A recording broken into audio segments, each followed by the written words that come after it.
നീ നേരെ ചൊവ്വേ കല്യാണം കഴിച്ചൊന്നും പോയതൊന്നും അല്ലല്ലോ. എല്ലാവർക്കും നാണക്കേട് ഉണ്ടാക്കിയിട്ടല്ലേ പോയത്. എന്നെ കൊണ്ട് വരത്തില്ല, വേണമെങ്കിൽ ചായ ഇട്ട് തരാൻ, കുടിച്ചിട്ട് പോക്കോ. കൊള്ളാമേ, നിങ്ങൾക്ക് കുറച്ച് നാണക്കേടുണ്ടായിന്നല്ലേ ഉള്ളൂ. അച്ഛനും അമ്മയ്ക്കും 10 പൈസ ചെലവുണ്ടായോ എന്നെ കല്യാണം കഴിപ്പിച്ചു വിടാൻ. ഒളിച്ചോടി പോയതുകൊണ്ട് എന്തായാലും ചുളിവിൽ ആ കാര്യങ്ങളൊക്കെ അങ്ങ് നടന്നല്ലോ. കല്യാണം കഴിച്ചിട്ട് 3 വർഷമായി. ഇന്ന് വരെ ആ മനുഷ്യൻ എന്തെങ്കിലും ഒരു ആവശ്യം നിങ്ങളുടെ എന്നെ പറഞ്ഞു വിട്ടിട്ടുണ്ടോ? എന്തെങ്കിലും കാര്യത്തിന് ബുദ്ധിമുട്ടിച്ചിട്ടുണ്ടോ?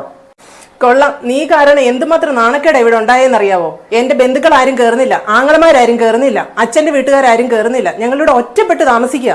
നീ ഇതൊന്നും അറിയുന്നില്ലല്ലോ. നിനക്ക് അവന്റെ കൂടെ പോയി ജീവിച്ചാൽ മതിയല്ലോ. ഓ, എന്നോട്ട് അമ്മയ്ക്ക് അമ്മാവന്മാരോടൊക്കെ ഇത്ര സ്നേഹം? 10-30 വയസ്സ് വരെ കല്യാണം പോലും കഴിക്കാതെ ഞാനിവിടെ നിന്നില്ലേ? ആ സമയത്തൊക്കെ കെട്ടിക്കാൻ വേണ്ടിയിട്ട് ഓരോ ആലോചന വരുമ്പോ അമ്മയും അച്ഛനൂടെ പോയി അമ്മാവന്മാരടിക്കലൊക്കെ പറഞ്ഞില്ലേ കെട്ടിച്ചു വിടാൻ എന്തെങ്കിലും സഹായിക്കുന്നു. എന്നിട്ട് ഈ പറഞ്ഞ ആരെങ്കിലും സഹായിച്ചോ? ആ മനുഷ്യൻ എന്നെ സ്നേഹിച്ച് ഞങ്ങൾ ഇറങ്ങിപ്പോയപ്പോഴത്തേക്ക് നിങ്ങൾക്ക് ജാതി പ്രശ്നം അങ്ങനെ ഇഷ്ടമല്ല